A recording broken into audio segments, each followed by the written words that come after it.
amma elə bilir ki, memarlığı necəsə öyrənə bilər. Amma elə deyil axı. Yəni bu incəsənətdir birinci növbədə. Və incəsənəti hər adam bacarmağı mümkün deyil sadəcə.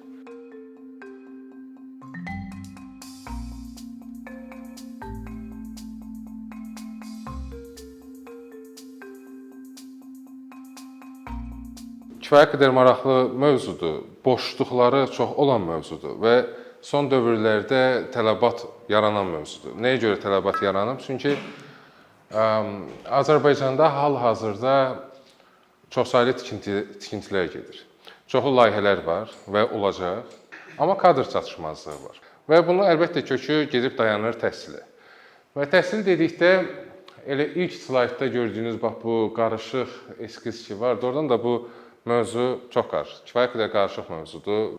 Əli İbrahimliyev, Əlinin timsalında tələbə obrazını danışmaq istəyirəm. Elə bir insan idi ki, məndən yaşca böyük idi. Ümumiyyətlə, özündən yaşca böyük insana nə isə öyrətmək həmişə maraqlı bir prosesdir. İnsan biraz sıxılır falan, amma bu elə insan idi ki, yaşı çox olmasına baxmayaraq, bizneslə, öz şəxsi biznesi olmasına baxmayaraq, o həmişə gəlirdi, maraqla məşğul olurdu. Bu kadr bizim Lego dərslərindən olan kadrdır.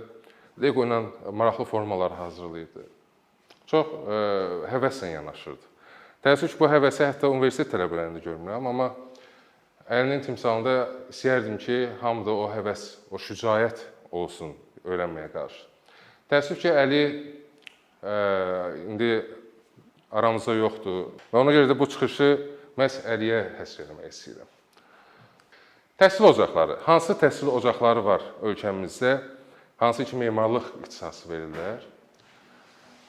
Bu gördüyünüz slayd çirkin loqolar yarışmasının finalistləri deyil. Bunlar Azərbaycanda memarlıq ixtisası öyrədən təhsil ocaqlarının loqolarıdır. Birinci yerdə dayanan Azərbaycan Memarlıq və İnşaat Universitetinin loqosudur, hansı ki, uzun illərdir memarlıq tədrisi verir. İkinci yerdə Azərbaycan Dövlət Rəssamlıq Akademiyası, hansı ki, mənim birinci təhsilim, bakalavr təhsilim bu akademiyada olub. Kifayət qədər əslində maraqlı bir yerdir memarlıq tədrisi vermək üçün. Çünki əsas amal o idi ki, akademiyada, Rəssamlıq Akademiyası memarlığının olmasına əsas amal o idi ki, oradakı tələbələr digər incəsənət sahələrindən əlaqədə olsunlar. Və yadımdadır ki, mən birinci dəfə hələ qəbul imtahanlarından əvvəl gedib həmin o akademiyaya düşəndə təsadüfən getmişdim ki, baxım görüm ora necədir. Və qərara gəldim ki, nə olur olsun mən burada oxumalıyam. O qədər maraqlı mühiti var idi ki, ora mənə görə Azərbaycandakı hətta ən yaxşı ilk üçlükdə olan universitetlərdən biri idi. Təhsil o qədər də güclü deyil idi, amma ən azından o mühiti var idi. Bakı Mühəndislik Universiteti. Bax, bu universitet məni, hansı ki, Köhnə Qafqaz deyək də, hamıya tam aydın olsun deyə, bu universitetdən təklif gələndə ki, gəl bizə müəllim kimi işlə. Getdim maraqlanmaq, görüm, ümumiyyətlə, tələbələr nə ilə məşğuldular. Gördüm ki, ümumiyyətlə, ora tələbə qəbulu qabiliyyət imtahanları olmadan keçir. Hansı ki, digər universitetlərdə qabiliyyət imtahanı ilə tələbələr götürürlər, amma bu universitetdə yoxdur qabiliyyət imtahanı. Və bu məni biraz şübhələndirdi ki, görəsən necə olar? Amma baxdım tələbələrin işlərinə, baxdım tələbələrin maketlərinə və gördüm ki, heç nə mənim oxuduğum universitetdə, nə digər universitetlərdə heç bu səviyyədə maket işləri görməmişdim. Başa düşdüm ki, okey, deməli, qabiliyyət imtahanı olmadan da hansısa bir tələbəni sıfırdan yetişdirmək mümkündür. Bu mənə maraqlı gəldi. Ona görə də qərara aldım ki, Mühəndislik Universitetində öz pedaqoji fəaliyyətimi davam edə bilərəm. Sonra da Naxçıvan Dövlət Universitetinin nəzdində var memarlıq fakültəsi. Hansı ki, yəni təsəvvür edin, paytaxtda olan universitetlərdə çatışmazlıq nə qədərdir və o universitetdə çatışmazlıq nə qədərdir. Düzdür, o universitetdə çalışan, oxuyan tələbələrin bir neçəsini tanıyıram və görürəm ki, həvəslə yanaşırlar, istəyirlər nəsə öyrənsinlər. Ona görə ümid görürəm hardasa, amma yenə də çox aşağı səviyyədədir oradakı, belə deyək, təhsilin proqramı və yaxud da təhsilə yanaşma. Və ortadan bir dənə xətt keçir, tam ortadan deyil, Ada Universiteti. Ada Universiteti Azərbaycan Diplomatik Akademiyası memarlıq fakültəsi açır. Hansı ki, mənim ən böyük ümidlərim bu universitetədir. Çünki Universitetin digər fakültələrinə də baxanda, ümumiyyətlə dərs proqramlarına baxanda, tələbələrin səviyyələrinə baxanda, müəllimlərin səviyyələrinə baxanda başa düşürəm ki, çox güman ki, ölkədə ən yaxşı memarlıq tədrisi verən yer ADA olacaq. Amma ADA Universiteti hələ tam başlamayıb, rəsmi olaraq start verməyib, sadəcə proseslərə başlayıb. Və bu proseslər ərəfəsində İtalyanlar cəlb olunub işə. O İtalyanlarla biz görüşmüşük və görürük ki, araşdırmalar olur, nə cür eləyək, nə çatışmazlıqlar var. Səhv etmirəmsə, növbəti sentyabrdan başlamalıdırlar. Belə bir şey eşitmişəm, amma rəsmi olaraq heç yerdə oxumamışam. Hər halda bu memarlıq ocaqları ki var, hardasa biraz kinayə ilə yanaşıram əlbəttə ocaq deyəndə, çünki çox boşluqlar var, indi onların hamısına toxunacağam.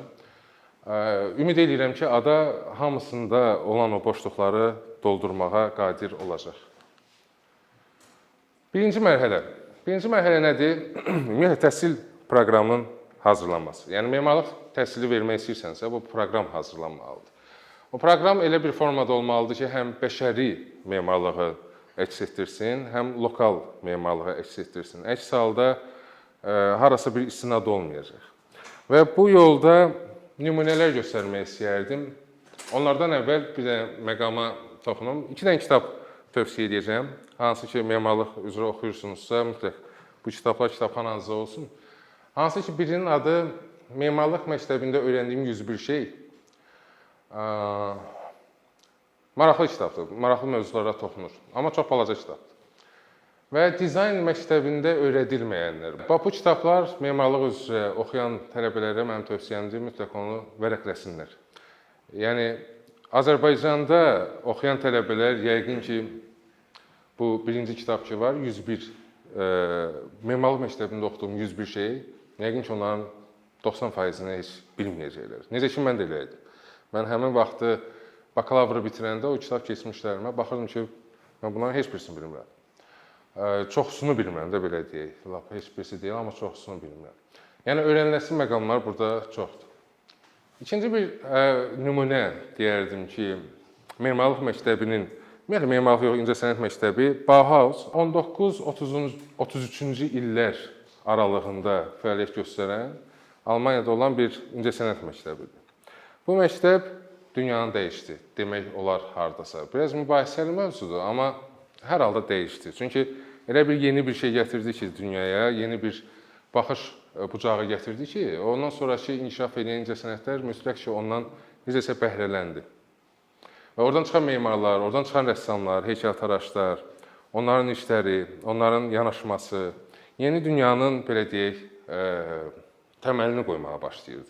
Bauhaus nümunəsi nəyə görə vacibdir bu məqamda? Çünki yeni bir proqram və yeni bir baxış qoymuşdu. Hər məktəbə bu qismət olmur. Çox banaldır əslində bu mövzularda Bauhaus söhbəti, amma müqayisə edəcək ikinci bir məktəb tapmaq olar müasir dövrdə, amma o dövrlərdə məncə yoxdur. Başqa bir nümunə gətirmək istəyərdim, Strelka. Bu, Moskvada olan bir memarlıq institutudur. Memarlıq şəhərsalma dəqiq bilmirəm, amma memarlıq institutu olmalıdır. Hansı ki, Moskva mühitində, Moskva Sovetlərdən sonra ki, Moskvanı götürsək, yenə də o Sovetlərin izləri əlbəttə hər küçədə, hər addımda var idi, amma Strelkanın yanaşması, onun qoyduğu prioritetlər və onun xidmətləri Moskva mühitinə çox təsir elədi. Nəinki Moskva, hətta Moskva hüdudlarından da kənara, bütün belə deyək, regiona, hətta qlobal səviyyədə təsirləri böyükdür. Və bu oğlan ki var, bu Rem Koolhaasdır, hansı ki, memarlıq teoriyası dedikdə ağla gələn adlardan biridir. Memarlıq yanaşmaları deyəndə, fərqli bir yanaşma deyəndə ağla gələn adlardandır. Bu insanı çağırdılar proqram qurmağa. Təsəvvür edirsiniz, bu səviyyədə insan, hansı ki, belə deyək, memarlıq sektorunda rockstardır. Bu insanı gətiriblər ki, proqram yaz bizə. Çox mükəmməl bir addımdır. Çünki sözsüz ki, nəticəsi əla olmaydı, necə ki, indi əladır nəticəsi. Daha yaxşı da ola bilərmi, ola bilməzmi, bunu demək mənə düşməz. Amma ən azından qurduqları sistem ki var, bu bir hardasa nümunədir, yaxşı bir nümunədir. Məsələn, Azərbaycanda belə bir institutun olması yaxşı olardı.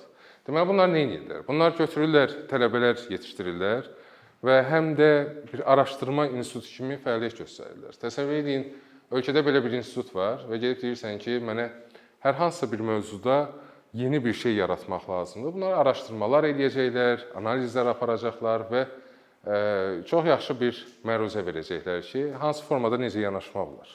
Həm kommersiya layihələri görə bilərlər, həm də ki, lokal səviyyədə hər hansısa bir dövlət layihəsi də ola bilər, hər hansısa bir inkişafa gətirib çıxardan yenilikçi bir layihə də ola bilər. İkinci mərhələ, şəraitin təşkili. Deyək ki, memarlıq məktəbi qururuq sıfırdan. Biz proqramı necəsə hazırladıq. İkinci mərhələ nədir? Şəraitin təşkili. Yəni, şərait olmalıdır. Necə ki, deyirdim, Rəssamlıq Akademiyasına düşdüm və dedim ki, mən burada oxumalıyam. Onun səbəbi bilirsiniz nə idi? Universitet başdan ayağa emalatxanalardan ibarət idi. Yəni, universitetdə siniflər yox idi. Bütün siniflər emalatxana idi. Planşetlər, malbertlər, çoxlu divarda işlər, heykəllər, rəsmlər, əvvəlki tələbələrin divara çəkdiyi rəsmlər adamı valeh edirdi. Yəni, bir şərait olmalıdır ki, mühit və şərait olmalıdır ki, orada sən bu təhsili verə biləsən. Çünki memarlıq sahəsində, ümumiyyətlə, təkcə memarlıq yox, həm də təsviri incəsənət deyək, heykəltaraşlıq, rəssamlıq və s. bu tipli təhsil ocaqlarında o şərait olmalıdır. Tələbə qorxmamalıdır ki, yerə nə isə dağıdır, hansısa toz olur, hansısa boya dağılır. Ona görə də emalatxana mühiti tipli mühit də qurulmalıdır. Yəni, təkcə proqramla məsələ həll olunmur. Məsələn, xarici universitetlərin ən böyük üstünlüyü odur ki, təkcə proqramı yox, həm də o mühitləri elə formada olur ki, insan oradan çox şey öyrənir. Üçüncü mərhələ nədir? Deyək ki, proqramı qurduq, şəraiti qurduq, artıq tələbə qəbulu olmalıdır. Tələbə qəbulu məsələsi çox vacib məsələdir. Çünki, yenə deyirəm, memarlıq sferası elədir ki, o qədər genişdir ki, onu 4 ilə, 5 ilə sığışdırmaq mümkün deyil. Ona görə tələbə müəyyən qədərini heç olmasa öyrənib gəlmiş olmalıdır. Qabiliyyət imtahanı tələb edən universitetlərdə yaxşı tərəfi odur ki, qabiliyyət imtahanı akademik rəssamlıqla olur və bu o deməkdir ki, artıq heç olmasa bu tələbə bir baza səviyyəsində belə olsa, akademik rəssamlıqdan nəsə bilmiş olur. Ondan sonra o memarlıq öyrənəndə ona asan olacaq. Onun, belə deyək, eskizlərini çəkmək, ümumiyyətlə yanaşmanı qoymaq, işığı hiss eləmək, forma anlayışı və s. baxımdan nisbətən asan olur. Amma ən yaxşı variant nədir burada? Kollec məsələsi, belə deyək, universitetə qədər ki, 3 illik, 2 illik kollec məsələsi. Onun olması çox yaxşı olardı. Çünki tələbə müəyyən şeyləri orada öyrənməlidir. İkinci məsələ, qabiliyyət imtahanı. Əlbəttə, qabiliyyət imtahanı da lazımdır. Çünki, belə deyək, bu ixtisası seçən, istəyən çox adam olmalıdır. Amma müəyyən bir ələk mexanizmi də olmalıdır. Hər adama deyə bilmərsən ki, otur fortepianoda çal. Bəlkə xoşuna gəlmir, bəlkə sevmir və yaxud da hər adama deyə bilmərsən ki, rəqqas ol. Bunu belə bir müqayisə eləmək lazımdır. Amma elə bilir ki, memarlığı necəsə öyrənə bilər. Amma elə deyil axı. Yəni, bu incəsənətdir birinci növbədə. Və incəsənəti hər adam bacarmağı mümkün deyil sadəcə. Ona görə bir ələk mexanizmi olmalıdır və bu ələk mexanizmi elə işləməlidir ki, universitetin qəbul elədiyi tələbələrdən əliyib yaxşı olanları götürməlidir özünə ki, onun üzərində işləmək olsun. Dördüncü mərhələ, təhsil prosesinin aparılması. Və təhsil prosesinin aparılmasında əvvəla toxunmaq istəyirəm çatışmazlıqlara. Müasir Azərbaycanda memarlıq təhsilində çatışmazlıqları sıraladım. Hansı ki, onlar nədir? Dərsliklər. Çox böyük problemdir. Hamı soruşur məndən, dərslik nə olmalıdır? Düz, elə bir sahədir ki, konkret bir dərslik olmalı deyil. Necə ki, məsələn, ədəbiyyat fakültəsində olan, hüquq fakültəsində olan, hər hansısa başqa fakültələrdə olan kimi dərsliyi olması böyük bir, belə deyək də, asan bir məsələ deyil ümumiyyətlə. Amma ən azından heç olmasa baza bir şeyləri öyrədən yerli dildə nələrsə olmalıdır. Azərbaycanda təəssüf ki, dərslik yoxdur. İkincisi analizdir. Analiz nədir? Tələbə hər hansı bir işi görəndə araşdırma aparması. Mən çalışıram ki, indi tələbələrə onu aşılayım ki, belə deyək, bir semestrdə 4 ay varsa, onun heç olmasa 1 ayını, 2 ayını o araşdırmalar üzərində qurulmalıdır. Çünki o araşdırmanı aparmasan, sən bilə bilmərsən ki, nə edirsən. Hətta bizim vaxtımızda elə idi ki, hansısa bir layihəni verəndə konkret bir onun lokasiyası yox idi, bir oturan yeri yox idi, tələb eləmirdilər. Amma halbuki o böyük bir çərçivə deməkdir memar üçün. Çərçivə deyəndə yaxşı mənada çərçivə, o istiqamətləndirir, o formanın yaranmasına kömək olur, hər hansısa bir qərarların verilməsinə çox böyük kömək olur. Ona başqa araşdırma olmalıdır mədəniyyət baxımından, araşdırma olmalıdır iqtisadiyyat baxımından, araşdırma olmalıdır ətrafdakı binalar baxımından. Yadımdadır mənim magistratura işlərimdə mən magistraturanı İtaliyada interyer dizayn üzrə aparmışam və bizə interyer olmasına baxmayaraq bir layihəni verəndə başlayırıq şəhərsalmadan, sonra keçirdik memarlığa, sonra interyerə, sonra keçirdik mebel dizaynına və sonunda bitirirdik hansısa bir xırda detallarla. Yəni bütün bu prosesi əks etdirirdi. Təəssüf ki, memarlıq ixtisası Azərbaycanda elə bir formada qurulub ki, heç bu araşdırma heç şəhər səviyyəsində olmur. Ondan sonra heç ətraf zonalar səviyyəsində olmur. Yəni analizlərdə mütləq şəkildə yeridilməlidir tələbələrə. Yerli materiallar, bu da vacib məsələdir. Çünki lokallaşmalıdır hardasa düşünürəm ki, proqram. Nəyə görə? Əlçatan olması üçün. Tələbə birinci əlçatan materialları öyrənməlidir. Əlində olan nəsnələri, belə deyək, öyrənməlidir, araşdırmalıdır. Ondan sonra o öyrənmə prosesini digər xarici və yaxud da qlobal, belə deyək, materiallar üzərində çox rahat apara bilər. Amma ən azından bilməlidir ki, material nədir? Təlimlər. Təlimlər də demək olar yox səviyyəsindədir. Hansı ki, bu təlimlər elə olmalıdır ki, universitet proqramından kənarda tələbə üçün lazım olan spesifik məsələlər verilməlidir. Hansısa bir təcrübəsi olan memar və yaxud da şirkət tərəfindən. Ki, tələbələr təxmin eləsinlər ki, onları nə gözləyir? Ümumiyyətlə, toxunulmayan məqamları görsünlər, aşkarlasınlar. Yarışmalar. Motivasiya baxımından çox vacib məsələdir ki, tələbələrin yarışmalara qoşulması. Təəssüf ki, bu ölkə səviyyəsində, yox səviyyəsindədir. Düzdür, bir ara oldu Qarabağda müəyyən mövzular üzrə yarışmalar çox yaxşı işdə oldu. Amma tələbə səviyyəsində də olmalıdır. Tələbə hansısa bir mövzunu götürüb onun üzərində işləyib qalib olmalıdır və yaxud da məğlub olmalıdır. Yəni, o prosesləri keçməlidir, öyrənməlidir ki, rəqabətə necə girəcək, ümumiyyətlə, layihəni nə cür hazırlayacaq, verilən tapşırığı hansı formada edəcək. Burada qeyd eləməmişəm, amma tapşırıq, bax, tapşırıq da çox vacibdir. Yəni, bir tələbəyə tapşırığı düzgün formada vermək ki, sənin limitlərin nədir? O limitlərə əsasən işdir. Yoxsa fəzada işləmək olsa, milyonlarla yaradıcılıq eləmək olar. Amma onu müəyyən bir bloklara, müəyyən bir çərçivəyə salmalısan ki, yəni bunun içərisində oyna, bunun içərisində də o dərinliyinə get. İnşaat bilgiləri, bu da çox vacibdir. Hansı ki, düzdür, tələbəni çox yükləmək olmaz ki, inşaatın o zirzibilini görsünlər daima. Amma ən azından müəyyən bir təcrübə proqramı olmalıdır ki, tələbə həmişə kağız və qələmlə ərsəyə gəlmiş memarlığı həm də daşla, palçıqla, sementlə, keramika ilə, hər hansı taxta ilə, materiallarla başa gəldiyini görsün. O bir növ ətini qanını öyrənmiş olacaq. Yanımdakı bir workshop var idi, təlim var idi. Orada mən divar hörmüşdüm kərpicdən. Ondan sonra kərpicə qarşı hər şeyi hiss edirdim ki, kərpic nə deməkdir? Halbuki orada beton da var, daş da var, taxta da var, şüşə də var, çox da materiallar. Tələbədə onları aşılamaq lazımdır. Yəni, bu sadalatların heç birisi yoxdur da, yəni biləsiniz ki, təəssüf ki, Azərbaycan təhsilində bunlar yoxdur. Qruplaşmalar, qrup işləri. Avropa təhsilinin, ümumiyyətlə qərb təhsilinin ən yaxşı tərəflərindən biri odur ki, qrup-qrup verir layihəni. Mən onu tətbiq eləməyə çalışıram, məcburi şəkildə yox, çünki o xüsusi bir yanaşma tələb edən bir məsələdir. Amma kimlər ki istəyir, onlara da mane olmuram və hətta dəstək oluram ki, 2 nəfərlik, 3 nəfərlik qruplarla işləyə bilərsiniz. Qrup işi nəyə öyrədir insana? Ümumiyyətlə, başqasının fikrini həzm eləmək, qəbul eləmək və öz fikrini qarşısındakına çatdırmaq.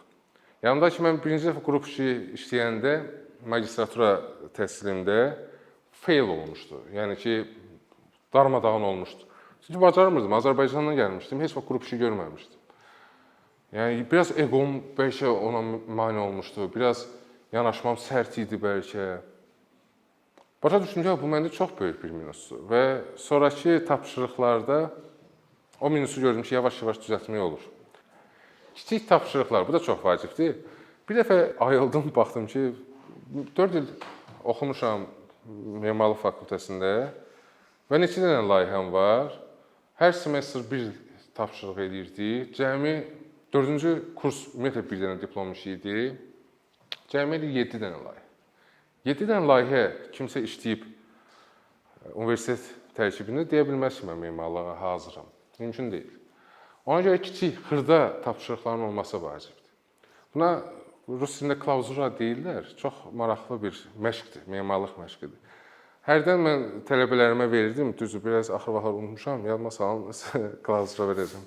Deməli, nədir? Məsəl üçün, yarım saat vaxt verə bilərsən, mövzu verə bilərsən, tez nəsə edə. Və yaxud da 1 həftə vaxt verə bilərsən, 3 gün vaxt verə bilərsən. Bu müddət ərzində tələbə həm sürətli düşünməyi praktik edir, həm sürətli nəyisə təqdim eləmək, nəyisə bişirməyi yoxlayır. Bu bilirsiniz nəyə oxşuyur? Yəni, idmana oxşuyur. Yəni, sən məşq eləməsən, gündəlik bir məşqin olmasa, sənin zehnin inkişaf eləməz. İdmanda əzələn inkişaf eləməz, memarlıqda da zehnin inkişaf eləməz. Yəni, xırda tapşırıqlar da olmalıdır ki, tələbə ən azından universiteti bitirəndə hər kateqoriya üzrə hər hansı bir anlayışı olsun. Hər kateqoriya dediyim, yəni yaşayış, kommersiya, sosial və s. kateqoriyalarda ən azından anlayışı olmuş olsun. Eskiz və maket dərsləri bu olduqca vacib bir məsələdir. Çünki musiqi məktəbinə yazılmısınız, musiqi öyrənirsiniz, amma sizə not öyrətmirlər. Nə qədər absurd olar. Bax, eyni şeydir. Memarlıq məktəbinə düzəlib, sadəcə eskiz demirəm, sadəcə maket demirəm. Hər ikisini eyni səviyyədə baxıram ki, tələbənin qaralama edib, nə hansısa bir düşüncəsini kağıza tökmürsə, o deməkdir ki, notu bilməyən musiqiçidir. Yəni, o öz fikrini necəsə çıxartmalıdır özü. Bu, eskiz formada da ola bilər, yəni çizim formasında ola bilər və yaxud da maket formasında ola bilər. Proqram bilikləri. Proqram bilikləri də çox vacib məsələdir. Çünki müasir dünyada memarlıq proqram üzərinə qurulur. Proqramları bilmək vacibdir, artıq vacibdir. Amma hansı formada? İndi ona biraz daha detallı toxunacağım. Və ən vacibi nədir? Rock'n'roll. Rock'n'roll həmişə olmalıdır. Ümumiyyətlə, yaradıcılıq sahəsində əgər bax, o rock'n'roll olmasa, yanaşmada o belə ehtiras olmasa, ona apartırlar. Rock'n'rollu qurmalıdır müəllimlər. Bu düşür müəllimlərin üzərinə. Və təbii ki, proqram da ona dəstək olmalıdır, şərait də ona dəstək olmalıdır, tələbələr də ona dəstək olmalıdır. Amma sonunda bir əyləncəsi olmalıdır bu işin. Əgər əyləncəsi olmasa, bu cür ağır bir sənəti öyrənmək çox çətin olar. Olsa yaxşı olar. Bax, olsa yaxşı olardı, əslində olmalıdır deməliydim. Amma olsa yaxşı olar kimi bağlayıram. Nədir? O proqram ki, deyirdim, lazımi proqram biliklərinin verilməsi. Çünki proqram bilikləri olmadan paradoks biraz daha böyür. Hansı paradoks? Hansı ki, tələbə işə düzəlmək istəyir, deyirlər təcrübəsi yox, o şablon paradoks var. Təcrübən yoxdur, təcrübən yoxsa onda necə işləyim, işə düzələ bilməsə onda necə təcrübə yığım. O paradoksa bir dənə də, belə deyək, təkan verir proqram biliklərinin olmaması. O proqramlar öyrənilməlidir, ona görə ki, ən azından heç olmasa hansı bir işin qulpundan tuta biləsiniz. Ona görə bu bilikləri bilmək lazımdır. Amma ən vacibi nədir? Onların lazımi tərəflərini öyrətmək. Məhsulu çıxartmaq üçün bir proqramı dərinə qədər, bütün o açarlarına qədər bilmək lazım deyil. Bu, insana həvəsdən salır. Və bir neçə proqramla qarışdırmaq. Hərəsindən biraz nəsə işləyib, onları cəmləşdirəndə çox mükəmməl sonunda nəticə çıxırdı. Niyə hamısını dərinə qədər öyrənim ki? Yəni, o qədər vaxt xərcləməyə dəyməz. Real sənaye proqram biliklərini tələb edir, amma eskizə görə seçir. Bax, bu çox vacib məqamdır. Çünki çox adam şeyir ki, eskiz nəyimə lazımdır, onsa kompüter var və s. Amma belə bir məqam var ki, onu bacaran bunu 100% bacarar. O, yəni eskiz yaradıcılığı bacaran insan kompüter proqramlarının göz yumulu bacarar. Yəni, rəssamlıq qabiliyyəti, maketlə işləmək qabiliyyəti bu adama elə şeyləri verir ki, o biliklərə sahib olan insan çox rahatlıqla kompüter proqramlarını da işləyə bilər. Diplom işi. Diplom işi ağlaşmadır da. Yəni diplom işi tələbənin artıq son mərhələsidir universitetdə. Burada müqayisəli gətirmək istəyirəm. Tahir Salahovun diplom işi, Moşe Safdiev memar var idi, onun diplom işi. Bu adamların diplom işləri elə idi ki, bunlar həmin diplom işini işləyəndən sonra dünyaca məşhur oldular, dünya şöhrətli oldular. Yəni diplom işi asan iş deyil. Mənim özüm də diplom işini işləyəndə başa düşürdüm ki, bu çox vacib bir məqamdır. Yəni bu insanın bir növ manifestidir. Tələbənin bir növ debüt işidir, yəni ilk işi kimi adlandırmaq olar. Ona görə diplom işinə yanaşmanı hər şeydən fərqli qoyun. Çünki Tahir Salahov kimi ola bilərsiniz, Moşe Safdiev kimi ola bilərsiniz, yeni bir cığır, yeni bir yol aça bilərsiniz öz sahənizdə. Sərt diplom müdafiəsi. Təəssüf ki, Azərbaycanda bu görmədiyim bir şeydir. Müqəddəs jüri, yəni jüri olur, diplom işi olur. Və orada elə tənqidlər olur ki, tələbələr, yəni çoxsu ağlayanlar da olur, ağlayaraq çıxanlar da olur. Xarici praktikadan deyirəm də, bizə elə bir şey yoxdur. Bizə təəssüf ki, tələbənin nazı ilə çox oynanılır. Tələbə nə desə yola verilir, amma elə olmalı deyil də. Universitetə qəbul olunanlar çox ola bilər, amma bitirənlər az olmalıdır. Yəni, elə yaxın qonşu Türkiyədə, məsələn, şunu nümunəyini görmək olar. Mən yoldaşlarım əyləşib burada, İTÜ məzunləridirlər, İstanbul Teknik Universiteti, başqa bir dostlarım da var orada oxuyan. Onlar həmişə danışırlar ki, bizdə diplom müdafiəsi ağlaşma olub və yarısından çoxsu kəsilib. Və o kəsilən insanlar başqa bir sahələrə yönəliblər, kifayət qədər də bacarıqlı olublar, kifayət qədər də başarılı olublar. Yəni, hamını keçirtmək lazım deyil. Və jüri doğrudan da müqəddəs olmalıdır. Elə bir formada olmalıdır ki, o hə deyib şikəst eləməsin. O yox deyib dirçəlsin. Başqa bir sahəyə yönəlsin o tələbələri. Sonra nə başlayır? Real sənəyə başlayır. Yəni, real iş həyatına atılmaq. Nə lazım olur? Portfolio. Bir memarı tanımaq istəyirsənsə, gərək sən onun portfoliosuna baxasan. Portfolioya baxanda tam onun bioqrafiyasını çıxarda bilərsən ki, bu insan nədir? Bu insan nəyi bacarır? Bu insan nəyə qadirdir? Və portfolio adətən olmur universitet tələbələri bitirəndə, amma halbuki 4 il ərzində layihələr işləmiş olursunuz, analizlər eləmiş olursunuz, müəyyən bir eskizlər eləmiş olursunuz, onu portfolioya çevirmək lazımdır. Bax, Avropa təhsilində o var ki, portfolio ayrıca bir semestrda keçirir ki, buradan çıxandan sonra ged özünə bir iş tap. İşə qəbul imtahanı. Çox vacib məqamlardan biridir, çünki bu müəyyən bəlli bir səviyyəni göstərir. İtalyanlar gəlmişdilər, tələbə deyirdilər, artıq işləyirdilər və onlar deyirdilər ki, biz İmtahan verməmiş lisenziya ala bilmirik. Yəni, memar kimi işləməyə, memar kimi layihə verməyə yox, işləməyə, işə düzəlməyə. Müəyyən bir imtahan var. O imtahan verirlər, dava, qırğın, ağlaşma. Keçən adam, məsələn, kim gəlsə, desə ki, mən yanına işə düzəlmək istəyirəm, həmin o sənədi göstərsə, bilərəm ki, bu müəyyən bir səviyyəyə gəlib çatıb. Yoxsa bizdə necədir? Bizdə çox sadədir. Kim istəyir, gedib iş tapa bilər, hər yerdə iş tapa bilər. Təcrübə müddəti. Bu da vacibdir, staj keçmək və orada çox vaxt ödənişsiz olur, çox vaxt cüzi ödəniş olur, amma bu tələbənin ilkin bazasını qoyur. Və staj müddətinin çalışını elə yerdə keçin ki, orada öyrəndikləriniz sizin axıra qədər yaddaşınızda qalacaq. O, sizin yaradıcılığınıza çox təsir edəcək. Necə ki, mənim birinci staj keçdiyim yerlər ki, var idi, xoşbəxtlikdən yaxşı yerlər olub, amma indiyə qədər bilirəm ki, mən mimari tərbiyəmi oradan almışam. O insanlardan almışam. Ona görə bu da çox vacib bir məqamdır. Bu qədər. Təşəkkürlər.